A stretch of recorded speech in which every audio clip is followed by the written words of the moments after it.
안녕하세요. 운호가구의 고은혜 실장입니다. 오늘은 모두 다 생각을 하지만 자칫 간과하기 쉬운 손잡이에 대한 이야기를 해보겠습니다. 제가 가장 많이 듣는 이야기는요, 손잡이 없이 해주세요. 저는 심플하고 깨끗한 게 좋아요 라는 얘기예요. 물론 좋습니다.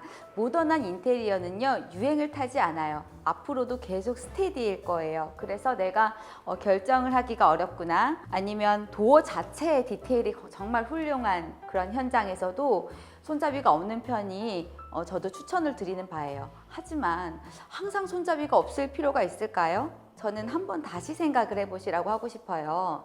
손잡이는 굉장히 중요한 디자인의 한 요소입니다. 손잡이는 정말 쉽지 않습니다. 저희도 손잡이 디자인은 전체의 디자인이 나온 다음에 마지막에 선택을 해요.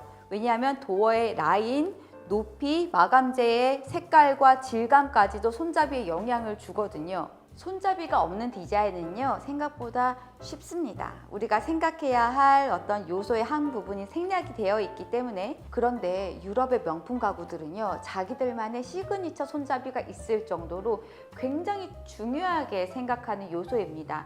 일단 첫 번째, 손잡이가 도드라지지 않았으면 좋겠다 할 때도 손잡이가 있습니다.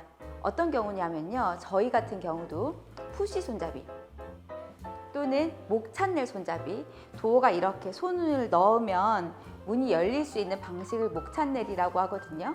가장 단순한 방식은요, 몸통이 있고 도어가 있어서 문이 올라와 있는 그런 형태예요. 그게 손잡이가 없는 핸들리스 스타일의 어떤 가장 전형인데, 외국에서는요, 여기에도 디테일을 넣습니다. 손잡이가 없는 목찬네일이라서 바깥에 봤을 때는 손잡이에 어떤 디테일이 전혀 없어 보이는데, 하지만 안으로 이렇게 들여다보면 금속으로 마감이 되어 있거나 그 안쪽에 파여있는 손잡이의 색깔이 다르거나 이런 디테일을 또 넣어 볼 수가 있습니다. 주방 같은 경우는 이렇게 하부장과 상부장이 나눠 있는 경우가 많기 때문에 이런 손잡이가 없는 형태를 쉽게 고려를 하지만, 사실 정말 손잡이가 포인트가 되는 부분들은요, 도어가 큰 경우입니다. 예를 들어서 주방에 키 큰 장, 신발장, 붙박이장, 도어가 큼지막하게 있죠. 그럴 때 손잡이가 없다는 것은 아주 심플한, 나는 정말 모던의 극치를 달릴 거야 라고 할 디자인에는 정말 적합하죠. 하지만 손잡이를 한번 달아볼까요? 굉장히 유니크해집니다. 깨끗한 화이트 도어 또는 원목 도어에 잘 어울리는 손잡이 하나만 갖다 대도요, 이거는 어디에서 못 봤었던 가구 같은데 라는 정성스러운 느낌을 줘요. 손잡이의 세계는 무궁무진합니다.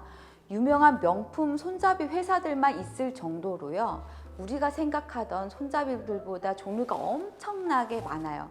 그래서 저희도 수입 명품 손잡이를 쓰기도 하고요, 제작을 하기도 합니다. 또는 패브릭이나 우드를 사용하기도 합니다. 그리고 정말 실용적인 얘기를 해드릴게요. 손잡이가 없다? 사실 조금 불편할 수 있습니다. 예를 들어서 도어 자체가 손잡이가 될 때는요, 손때가 항상 껴요. 그리고 푸시일 때는요, 그 부분만 지문이 많이 붙습니다. 또는 어린 자녀가 있거나 어르신이 있는 경우에는 내가 열어야 되는 부분들을 직관적으로 만지지 못하기 때문에 자꾸 더듬어서 여러 번 터치를 해야 되는 경우가 발생을 하기도 해요. 그래서 그럴 때는 조금 완만한 형태의 사용하기 좋고 이 핸들의 느낌이 좋은 그런 손잡이를 추천을 드립니다. 오늘은 자칫 간과하기 쉬운 손잡이에 대한 이야기를 해봤습니다.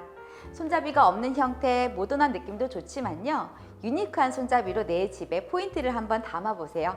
운호가구 고은혜 실장이었습니다. 감사합니다.